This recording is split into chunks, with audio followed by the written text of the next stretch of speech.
ഒരു കാര്യം ഇഷ്ടപ്പെട്ട് കിട്ടി കഷ്ടപ്പെട്ട് പഠിക്കുന്നതും കഷ്ടപ്പെട്ട് ഇഷ്ടപ്പെട്ട് പഠിക്കുന്നതും തമ്മിൽ ഒത്തിരി വ്യത്യാസമുണ്ട്.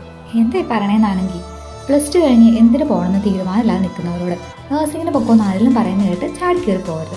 ആലോചിച്ചിട്ട് മാത്രം പോകുക. കാര്യം നേഴ്സിംഗ് ഒരു നല്ല പ്രൊഫഷനൊക്കെ തന്നെയാണ്, ഉറപ്പായിട്ടും ജോലിയും കിട്ടും. പക്ഷേ അതൊന്നും അത്ര സിമ്പിളല്ല. എല്ലാ കോഴ്സിൻ്റെയും പോലെ തന്നെ അതിൻ്റെതായ ബുദ്ധിമുട്ടുണ്ട്. അതിൽ ഊന്തിത്തള്ളി വിടുന്നുണ്ടോ അല്ലെങ്കിൽ വേറെ ഒന്നും പോകാനില്ലാത്തതുകൊണ്ടോ ആരും നേഴ്സിങ്ങിന് പോകണ്ട.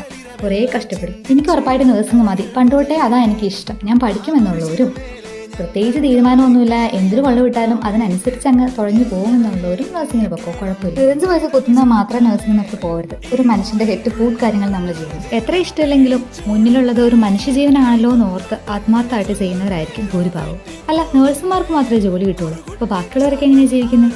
ആദ്യം നിങ്ങൾക്ക് ഇഷ്ടപ്പെട്ട കോഴ്സ് അന്വേഷിക്കുക, എന്നിട്ട് അതിന് ജോലി കിട്ടുമെന്ന് അന്വേഷിക്കണേ. ഇനി ജോലിയൊന്നും ചെയ്യാൻ താല്പര്യമില്ല, എനിക്ക് വെറുതെ ഇങ്ങനെ പഠിച്ചാൽ മാത്രം മതി എന്നാണെങ്കിൽ സേഫാ, ഇക്കാര്യങ്ങളൊന്നും അന്വേഷിക്കേണ്ടല്ലോ.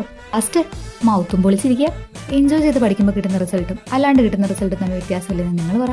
നഴ്സിംഗ് പഠിക്കുന്ന കാലത്ത് അത്യാവശ്യം നമുക്ക് എൻജോയ് ചെയ്യാനൊക്കെ പറ്റും, കുറേ നല്ല ഫ്രണ്ട്സിനെയും കിട്ടും. നഴ്സിംഗിനെ തന്നെ ഉൾക്കൊണ്ട് മുന്നോട്ട് പോകാൻ പറ്റുന്നവർക്ക് നല്ലൊരു ഓപ്ഷൻ തന്നെയാണ്. എല്ലാം അറിഞ്ഞ് പാതി വഴി ഉപേക്ഷിച്ച് പോകുന്നതിലും മറ്റൊരാളുടെ ചാൻസ് നഷ്ടപ്പെടുന്നതിലും നല്ലത് നിങ്ങൾക്ക് ഇഷ്ടമുള്ളത് ചെയ്യുമല്ലേ.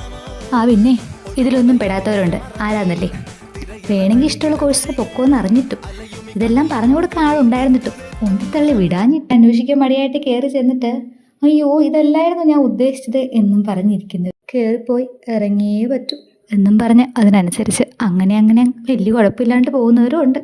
ഞാൻ ആദ്യമായിട്ട് എത്ര സീരിയസ് ആയിട്ട് സംസാരിക്കുന്നത്, ഇത് ഞാൻ തന്നെയല്ലേ. അപ്പം അത്രേ ഉള്ളൂ. ബായ്.